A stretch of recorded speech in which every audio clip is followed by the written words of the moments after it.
Hello students, welcome back to your own physics class. और आज की क्लास में हम डायमेंशन एनालिसिस की एक और एप्लीकेशन लेके आए हैं। उस एप्लीकेशन में हम पढ़ेंगे टू डिराइव अ फॉर्मूला। हमने पिछली क्लासेस में पढ़ा था कि डायमेंशंस की बहुत सारी एप्लीकेशंस हैं, जिसमें से कुछ 4 एप्लीकेशंस हमें पढ़नी थी कि हम कैसे अननोन क्वांटिटीज़ की डायमेंशन निकालें, कैसे फॉर्मूले की एक्यूरेसी को वेरीफाई करें। और अब तीसरा पार्ट हम लेके आए हैं, थर्ड एप्लीकेशन, जिस एप्लीकेशन में हम देखेंगे कि हम डायमेंशन फॉर्मूले से किस तरह से एक फॉर्मूला डिराइव करते हैं। वैसे हम डायमेंशन की हेल्प से सारे फॉर्मूलेज डिराइव नहीं कर सकते, क्योंकि डायमेंशंस की कुछ लिमिटेशंस हैं। पहले हम एप्लीकेशंस करते हैं, इसके बाद further we will discuss about the limitations of the dimension formula.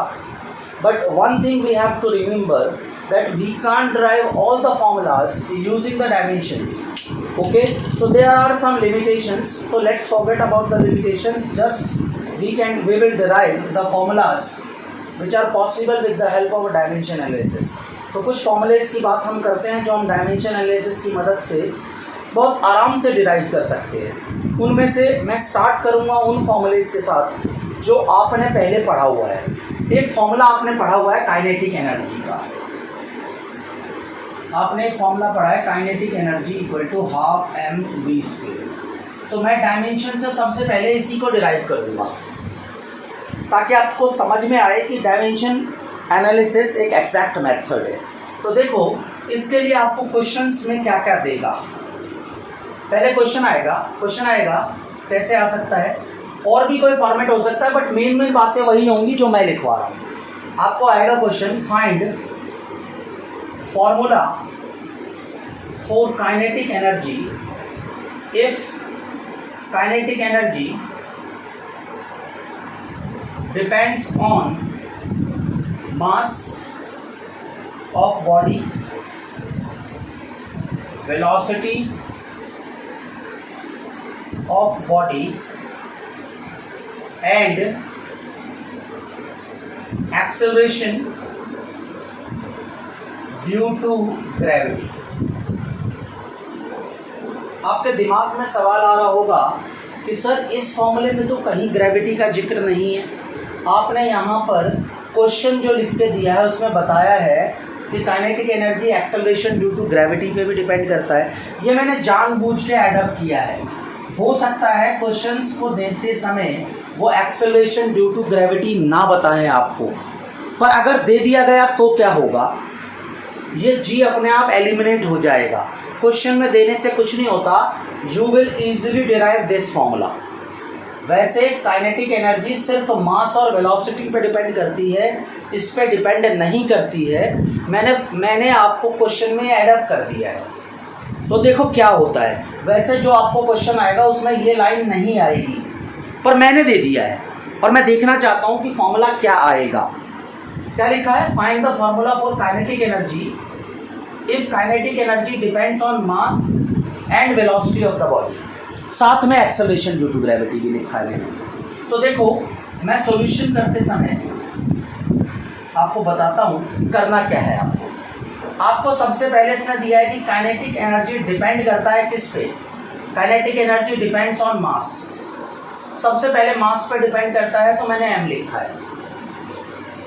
अब आप देखो, इस फॉर्मूले में m की पावर 1 है, तो मुझे तो नहीं पता ना कि फॉर्मूले में काइनेटिक एनर्जी मास की पावर 1 पे डिपेंड करता है या 2 पे करता है या 3 पे करता है।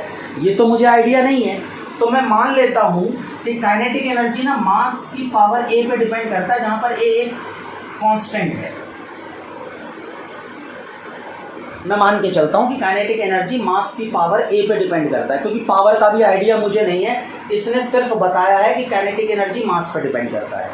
दूसरी बात, इसने कहा काइनेटिक एनर्जी ना वेलोसिटी पे डिपेंड करता है। फॉर्मूले में 2 है, मैं मानता हूँ कि मुझे पता नहीं, तो b भी एक कांस्टेंट है। मैं ये मान के चलता हूँ कि काइनेटिक एनर्जी वेलोसिटी की पावर b पे डिपेंड करता है, और पावर मुझे पता नहीं कितनी है, क्योंकि फॉर्मूला डिराइव करना है मुझे। फिर क्वेश्चन ने कहा है कि kinetic energy acceleration due to gravity पे भी डिपेंड करता है, तो मैं जी की पावर सी मानता हूँ और सी भी एक कांस्टेंट है। क्लियर? अब इसको जब हम रिप्लेस करते हैं तो काइनेटिक एनर्जी इक्वल टू एक के आता है, एम की पावर ए, वी की पावर वी, जी की पावर सी। यहाँ पर के क्या है? एक कांस्टेंट है। और कैसा कांस्टेंट है ध्यान रखना? डायमेंशनलेस। डायमेंशनल कांस्टेंट नहीं हो सकता ये, क्योंकि डायमेंशन फॉर्मूले की लिमिटेशन है कि जिसमें ये डायमेंशन वाले कांस्टेंट आ जाएंगे वहाँ ये डिराइव करने में फेल हो जाता है। लिमिटेशंस में हम बाद में डिस्कस करेंगे। तो जैसे ऐसा कांस्टेंट होगा, जैसे हाफ है, हाफ की कोई डायमेंशन नहीं है, log 2 हो, x हो, पाई हो, सॉरी x नहीं, log भी नहीं होता, पर मान लो log 2 है या पाई है या 6 पाई है या 100 है, ऐसे डायमेंशनलेस कांस्टेंट कोई भी कांस्टेंट हो सकता है के। तो हमने ये फॉर्मूला लाया है। आपको पता है कि अगर ये प्रोपोर्शनलिटी का निशान हम हटाते हैं तो एक कांस्टेंट आता है। प्रोपोर्शनलिटी को जब इक्वल टू में चेंज करते हैं तो एक कांस्टेंट हम डालते हैं। तो हमने डाल दिया, ये हमारी इक्वेशन बन गई। This is equation number 1। अब अगला स्टेप क्या है? अगले स्टेप में हम करते हैं प्लेसिंग डायमेंशंस बोथ साइड्स। दोनों तरफ जो जो क्वांटिटीज है अब हम उनकी डायमेंशंस प्लेस करेंगे। तो देखो यहाँ काइनेटिक एनर्जी है, एनर्जी की डायमेंशन मुझे पता है ml² t-2 होता है और m की पावर 1 होती है। कुछ नहीं है तो पावर 1 है, m है तो उसकी पावर 1 है। यहाँ देखो k की कोई डायमेंशन नहीं, यहाँ मास है, दिस इज m, पर m की पावर a है तो ये लिखना पड़ेगा मुझे। यहाँ वेलोसिटी है lt-1, इसकी पावर b है। यहाँ एक्सेलरेशन ड्यू टू ग्रेविटी है तो lt-2, इसकी पावर c है। अब हमने एक फॉर्मूला पढ़ा है कि अगर l की पावर a हो और l की पावर मल्टीप्लाई में l की पावर b हो, पावर अगर बेस सेम हो तो पावर ऐड अप हो जाते हैं। इसको थोड़ा और सिंप्लीफाई करो, यहाँ m की पावर a कर दो, यहाँ l की पावर b और यहाँ t की पावर -b। यहाँ देखो l की पावर c और t की पावर -2c। अब देखो यहाँ तो m है, अकेला है, यहाँ l है और यहाँ l है, दोनों का बेस तो सेम है, पावर देखो दोनों के ऐड हो जाएंगे तो l की पावर b + c लिख दो यार। यहाँ भी देखो बेस सेम है, पावर ऐड कर दो, t की पावर -b - 2c, ये बन चुका है। और यहाँ क्या है? m की पावर 1, l की पावर 2, t की पावर -2। अब एक चीज आपने और पढ़ी है कि अगर 2 की पावर 4 हो और यहाँ पर मैं लिखता हूँ 2 की पावर a, इनके बेस सेम है तो आप जानते हो a की वैल्यू 4 होती है। अगर बेस सेम होता है तो हम पावर को इक्वेट कर देते हैं। यहाँ भी देखो, यहाँ भी m है, यहाँ भी m है, यहाँ l है, यहाँ l है, यहाँ t है, यहाँ t है। Because these base are same तो you can equate the powers. तो अगला स्टेप क्या होगा? अगला स्टेप होगा equating powers both sides. You can equate the powers. तो यहाँ देखो, यहाँ m की पावर 1 है, यहाँ m की पावर a है, तो your a = 1। Next step, here you have the l की पावर 2 और यहाँ l की पावर b + c, तो 2 = b + c। Again here you have t⁻² और here you have t⁻, here t⁻², here t⁻b - 2c। From these two equations you can write as b + c here and your 2 is here. Add these equations, these will cancel out, this is -c, this is 0, तो c की value कितनी आ गई? 0। a की value कितनी आ गई? 1। तो b की value कितनी आ जाएगी यहाँ से? 2। इसमें c की वैल्यू आप 0 पुट करके देखिए। तो what will your formula from 1? अब 1 के पास पहुंचो आप, काइनेटिक एनर्जी का फॉर्मूला हो जाएगा आपके पास के पता नहीं आपको, m की पावर a मतलब 1, v की पावर b b मतलब 2 और g की पावर c मतलब 0, तो आप क्या लिख सकते हो kmv²। और आपको यहाँ पर पता है here k equal to half, तो you can easily write kinetic energy equal to half mv²। ज़्यादातर आपको कांस्टेंट की वैल्यू दे रखी होती है क्वेश्चंस में, अगर ना दे रखी हो तो आप के भी लिख सकते हो। अगर आपको कांस्टेंट की वैल्यू पता है तो आप अपनी मर्जी से भी लिख सकते हो। इस कांस्टेंट की वैल्यू को हम एक्सपेरिमेंट को बार बार रिपीट करके निकालते हैं, पर डायमेंशन इस कांस्टेंट के बारे में कोई आइडिया नहीं देता।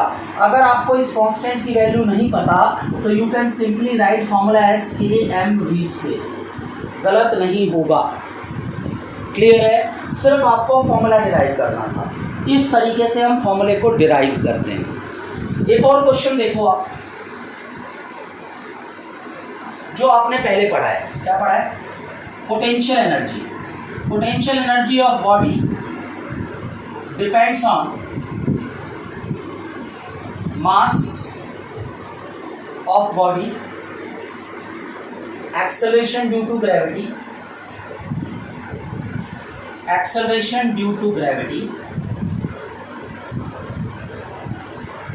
and height from reference level. Find formula for potential energy. Screen को पॉज करके आप ये फॉर्मूला खुद डिराइव करने की कोशिश करो और उसके बाद चेक करो कि मैंने कैसे डिराइव किया। क्लियर है? इसको राइट डाउन करना है बेटा। सेम प्रोसीजर आपको फॉलो करना है, चेंज नहीं करना है। सॉरी, हर क्वेश्चन में you have to follow the same procedure. जैसे कि देखो, आपको पता है कि पोटेंशियल एनर्जी इसने कहा है कि मास पे डिपेंड करता है, तो potential energy proportional to mass की पावर है। अगला स्टेप क्या है? Potential energy proportional to acceleration due to gravity, g की power e। Potential energy depends from height from the reference level, तो potential energy depends on the height. मुझे पता नहीं पावर कितने टाइम्स होनी चाहिए। वैसे तो ये फॉर्मूला आपको पता है कि P इक्वल टू mgh होता है, सबकी पावर 1 है, पर आप ये मान के चलो आपको पता नहीं है, आप ABC लिख दो। ABC अननोन है, उसकी वैल्यू हमें निकालनी है। तो देखो अब क्या होगा, अगला step potential energy equal to k m की पावर a, g की पावर b और h की पावर c, और यहाँ पर k क्या है? कांस्टेंट है। प्लेसिंग डायमेंशंस बोथ साइड्स, दोनों तरफ डायमेंशंस प्लेस कर दो आप। यहाँ पोटेंशियल एनर्जी है, डायमेंशंस ml²t-2। हर टाइप की एनर्जी का डायमेंशन सेम है, पावर 1 है। मास चाहे ये भी मत लिखो चाहे लिख दो, क्योंकि इक्वेट करना है इसीलिए मैं 1 लिख के चलता हूँ। यहाँ आ जाओ, k कांस्टेंट है, डायमेंशनलेस। यहाँ m है, इसकी पावर a है। यहाँ g है, मतलब LT-2, इसकी पावर b है। यहाँ हाइट है, हाइट भी लेंथ है एक तरह की, और इसकी पावर c। तो यहाँ क्या करो, m की पावर a, यहाँ l की पावर b और t की पावर -2b, और यहाँ c की पावर l की power c। This is m1 l²t-2। अब देखो, जिनके बेस सेम है उनकी पावर्स को ऐड कर दो आप। जिनके बेस सेम है, m अकेला है तो m सिर्फ ये आएगा, l यहाँ भी है, l यहाँ भी है, तो l की पावर b + c। t देखो, t भी अकेला है, t की पावर -2b, और यहाँ क्या है? m1 l²t-2। अगला स्टेप क्या है? इक्वेटिंग पावर्स बोथ साइड्स, दोनों तरफ पावर को इक्वेट करो। देखो यहाँ और यहाँ, यहाँ भी m है, यहाँ भी m है, तो एक की वैल्यू कितनी आ जाएगी? 1, पावर सेम हो जाएगी। यहाँ देखो, l की पावर 2 है और यहाँ l की पावर b + c है। यहाँ देखो, t की पावर -2 है, t की पावर -b है, तो -2 = -2b, तो v इक्वल टू 1, यहाँ पर पुट करोगे तो c की वैल्यू भी 1 आ जाएगी। तो फॉर्मूला क्या बनेगा, फ्रॉम 1, इस वाले में वैल्यू डालो, k की जगह k आएगा, m की जगह m आएगा, और इसकी पावर 1 है, g की पावर भी 1 है, और h की पावर भी 1 है। तो k m g h आप ऐसे छोड़ सकते हो। आपको पता है यहाँ पर k होता है, तो कुछ लोग ऐसे भी छोड़ दे तो कोई फर्क नहीं पड़ता, या k m g h भी छोड़ दो तो कोई फर्क नहीं पड़ता।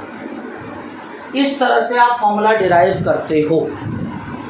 एक और क्वेश्चन देखते हैं, हम 5-6 क्वेश्चन करेंगे इस पे बेस्ड, क्योंकि इस पे बेस्ड क्वेश्चन ज़्यादातर पूछा जाता है। स्क्रीन को पॉज करके राइट डाउन करें बेटा इसको।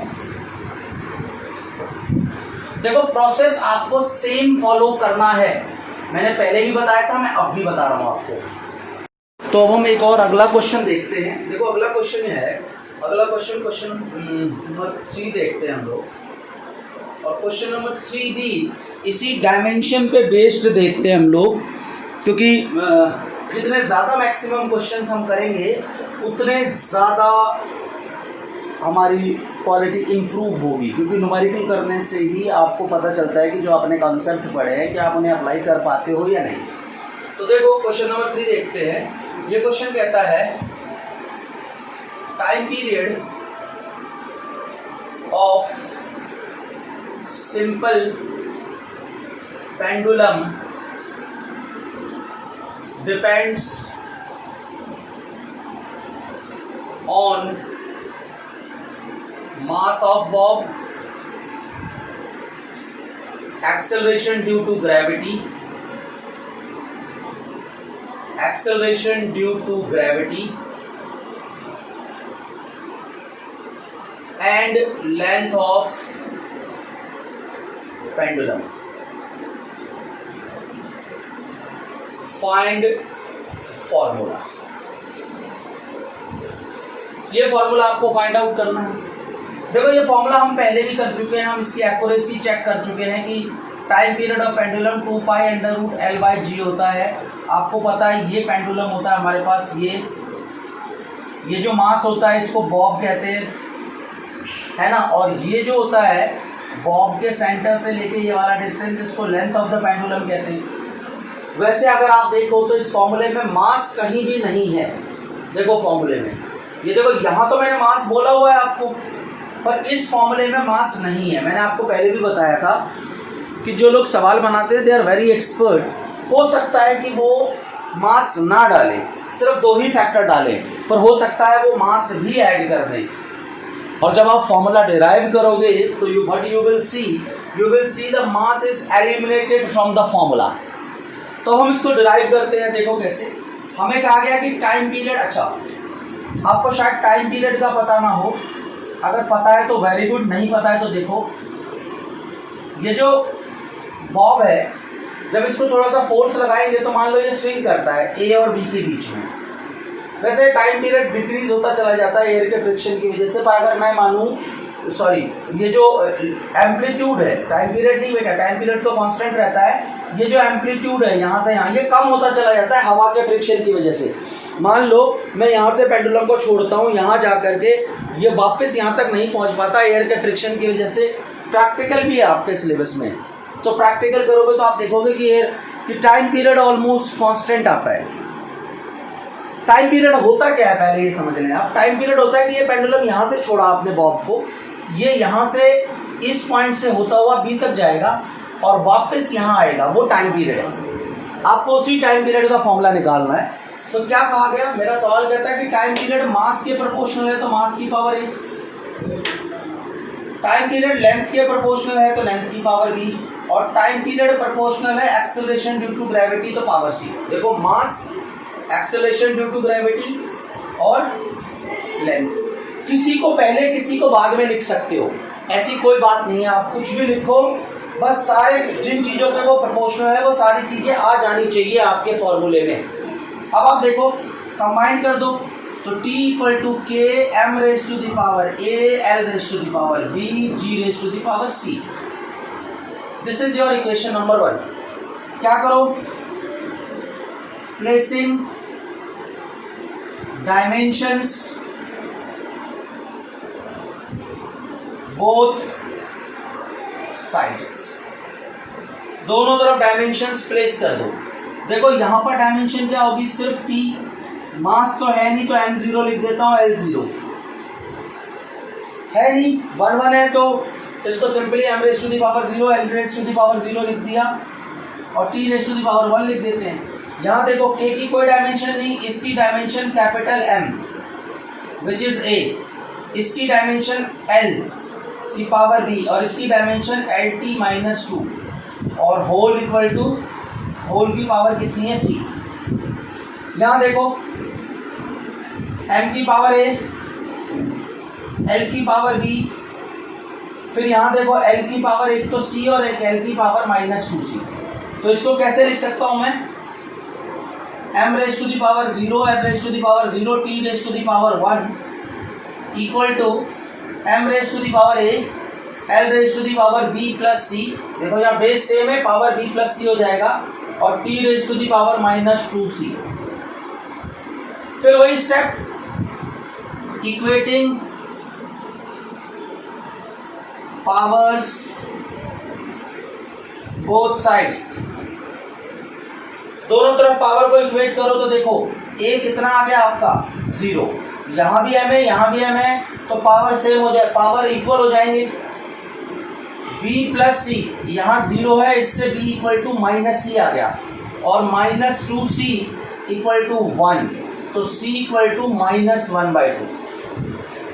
अब ये वैल्यूज डाल दो, b कितना आ जाएगा 1/2। ये जो वैल्यूज आई हैं आपके पास, ये वैल्यू इसके अंदर पुट कर दो तो टाइम पीरियड कितना आ जाएगा, k m raise to the power 0 L raise to the power which is b half and g raise to the power minus half.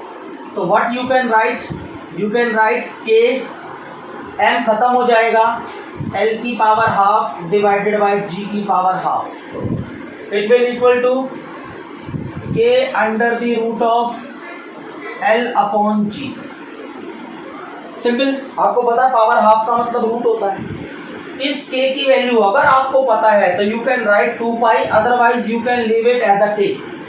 पता है तो लिख दो, पर डायमेंशन फॉर्मूले में आपको कांस्टेंट नहीं भी लिखोगे तो कोई प्रॉब्लम नहीं आएगी। तो इस तरह से हम सवाल करते हैं, आपको ज़्यादा से ज़्यादा सवाल करने हैं और कोशिश करनी है कि आप अपने आप को परफेक्ट कर सको, क्योंकि जितने मैक्सिमम क्वेश्चंस आप करोगे परफेक्शन उतनी ज़्यादा आएगी। तो अब हम मूव करते हैं अपने अगले क्वेश्चंस की तरफ, ठीक है। आप खुद करेंगे और जो मैं करूँगा उससे आंसर को मैच करेंगे, ठीक है। The viscous dragging force, the viscous dragging force on a spherical body falling through a viscous medium depends on radius of body, coefficient of viscosity,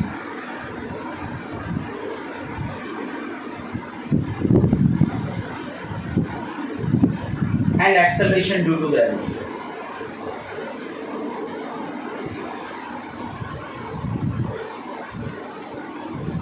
Find formula. देखो जब मैंने आपको कोफिशिएंट ऑफ विस्कोसिटी निकालना सिखाया था तो बताया था 6 pi eta R V equal to F होता है ड्रैगिंग फोर्स। आपको यही फॉर्मूला डिराइव करना है, क्लियर है। तो देखो कैसे करेंगे इसको, सिंपल वही step, force proportional to eta की power A, force proportional to radius की पावर बी और फोर्स प्रोपोर्शनल टू वेलोसिटी की पावर सी। मुझे दे रखा है कि बॉडी के रेडियस पे, कोफिशिएंट ऑफ विस्कोसिटी पे और एक्सेलरेशन ड्यू टू ग्रेविटी पे डिपेंड करता है। अब आप देखो फोर्स का फॉर्मूला क्या होगा, के एटा की पावर ए, रेडियस की पावर v, वेलोसिटी की पावर c। दोनों तरफ डायमेंशंस प्लेस कर दो, mlt-2 फोर्स की डायमेंशन। इसकी डायमेंशन कितनी होगी, देखो कोफिशिएंट ऑफ विस्कोसिटी की डायमेंशन कितनी होगी, इसकी डायमेंशंस होगी m l-1 t-1। आपको मैंने बोला था कि कोफिशिएंट ऑफ विस्कोसिटी की डायमेंशन पूछी जाती है, ml-1 t-1 ना आए तो आप ये फॉर्मूला ध्यान रख के एटा की डायमेंशन निकाल सकते हो। क्या आएगी वो, F/RV। F के लिए mlt-2, R के लिए L और इसके लिए lt-1। इससे ये कैंसिल आउट, ml-1 t-1। ये इस तरह से आप डायमेंशन याद रख सकते हो, याद होनी चाहिए आपको, ये फॉर्मूला याद होना चाहिए। और ये फॉर्मूला मैं डिराइव करके बता रहा हूँ आपको। और इन सब की पावर कितनी है, यहाँ देखो लेंथ है, रेडियस मतलब लेंथ, पावर v, यहाँ lt-1 है, power c।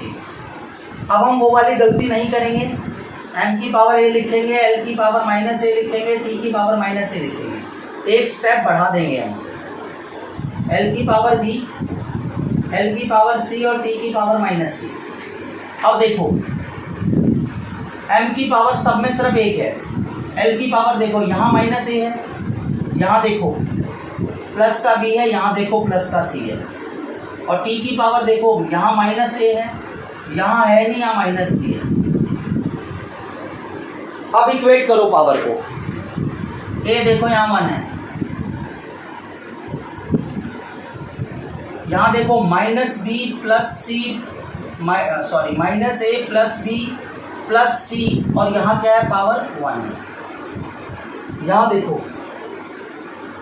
-a minus c equal to -2 है, और ये कितना है, 1। तो यहाँ -1 माइनस c इक्वल टू -2, तो इससे c की वैल्यू कितनी आ गई, 1। c भी 1, a भी 1। इसमें c और a की जगह 1 कर दोगे तो b भी आपका 1 ही आ जाएगा, और इसके अंदर पुट कर दो, सबकी वैल्यू 1। तो f की वैल्यू कितनी आ जाएगी आपके पास, k एटा RV, और यहाँ k की वैल्यू 6π होती है। अगर आपको k की वैल्यू पता है तो ओके, और नहीं पता है तो k डाल के छोड़ दो। यहाँ k की वैल्यू 6π है, कोई डाउट नहीं, सिर्फ k डाल के भी छोड़ सकते हो, कोई गलत नहीं करेगा। एक और क्वेश्चन देखो आप बेटा, क्वेश्चन देखने के बाद स्क्रीन को पॉज करके आप खुद डिराइव करने की कोशिश करें, और बाद में मैच कर ले, क्या दिक्कत है, वीडियो पॉज तो कर ही सकते हो आप। देखो क्या होगा, क्वेश्चन है centripetal force on a body moves in a circular path depends on mass of body,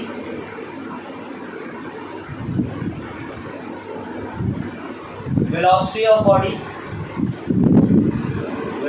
of body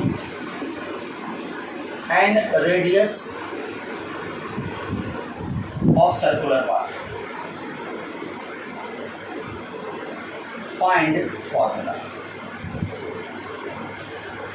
देखो कोई भी बॉडी जब सर्कुलर पाथ में मूव करती है, आपको पता है जब हम मिल्क या कर्ड से जब घी बनाते हैं, सेंट्रीफ्यूगेशन बोलते हैं उसको, तो हमें पता है क्रीम ना आउटर सरफेस की तरफ मूव करता है, सूडो फोर्स लगती है। जब कोई बॉडी सर्कुलर पाथ में मूव करती है तो उस पर एक बाहर की तरफ, जब आप सर्कल में मूव करते हो तो आप पर एक रेडियली आउटवर्ड फोर्स लगती है, इसको सेंट्रीफ्यूगल फोर्स कहते हैं। और अगर इसको बैलेंस करना है, ठीक है, तो इसको एक फोर्स अंदर की तरफ लगानी पड़ेगी जिसको सेंट्रीपिटल फोर्स कहते हैं, और जिसका फॉर्मूला आपने पढ़ा हुआ था mv²/r, क्लास 9th में पढ़ाया हुआ था। आपको ये फॉर्मूला डिराइव करना है, तो सिंपल है। देखो कैसे, सेंट्रीपिटल फोर्स कहा इन्होंने, मास पे डिपेंड करता है, मैंने मान लिया। इसने कहा सेंट्रीपिटल फोर्स वेलोसिटी पर डिपेंड करता है, हमने मान लिया। इसने कहा रेडियस ऑफ पाथ पर डिपेंड करता है, हमने मान लिया। और हमने क्या किया, यहाँ एक कांस्टेंट डाल दिया, m की पावर a, b की पावर b, r की पावर c। यहाँ देखो डायमेंशन पुट करो, f की डायमेंशन mlt माइनस 2, यहाँ 1 1 पुट कर दो चाहो तो। यहाँ देखो इसकी कोई डायमेंशन नहीं, यहाँ कैपिटल M की dimension a power a, capital small m की डायमेंशन कैपिटल M और पावर a। यहाँ देखो LT minus 1 power b, r की डायमेंशन L होगी और पावर c, m की पावर a, l की पावर देखो यहाँ से b और प्लस c, और t की power minus b, m1 l1 t minus 2।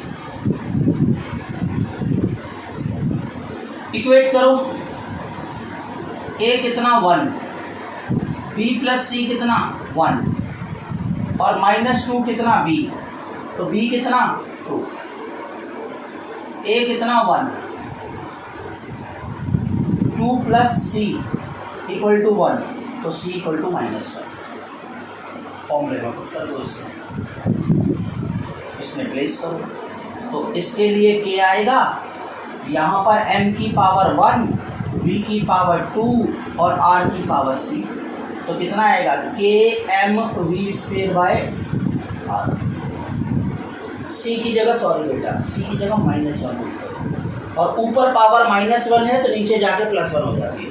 k की वैल्यू यहाँ पर 1 है, लिखो चाहे k लिख के छोड़ दो, कोई फर्क नहीं पड़ता। क्लियर है। एक और फॉर्मूला, ये लास्ट फॉर्मूला हम कर रहे हैं इस पे बेस्ड, क्योंकि बहुत सारे क्वेश्चंस हम कर चुके हैं। एक लास्ट फॉर्मूला और करते हैं, मैंने उसकी डायमेंशन एक्यूरेसी चेक करवाई थी आपसे।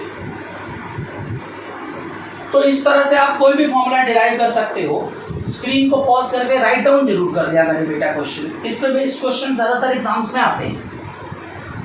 जो हम स्कूल एग्जाम्स की बात कर रहे हैं, कॉम्पिटिटिव एग्जाम में भी पूछ लेते हैं कभी कभी, पर थोड़ा सा घुमा के पूछते हैं इस पे एक क्वेश्चन। वो हम आपको अपना नेक्स्ट लेक्चर है इसके बाद वाली क्लास में बताएंगे कि एक और तरीके से कैसे क्वेश्चन पूछते हैं इस पे। तो आज का हम लास्ट क्वेश्चन अटेम्प्ट करते हैं। जैसे ये क्वेश्चन है, क्वेश्चन कहता है the frequency of vibration of a stretched string. मैंने आपको बताया था ना, गिटार की खिंची हुई रस्सी हो जिसकी लंबाई L हो, हाथ मारोगे तो वो ऐसे जाएगा। इसके वाइब्रेशन, इसकी फ्रीक्वेंसी का फॉर्मूला बताया था मैंने आपको, 1/2L√T/m। ये फॉर्मूला बताया था, यही डिराइव करना है आपको।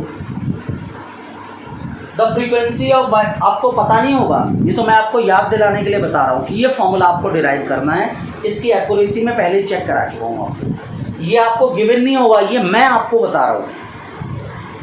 The frequency of vibration of stretch string, question में सिर्फ ये गिवन होगा आपका, डिपेंड ऑन लेंथ,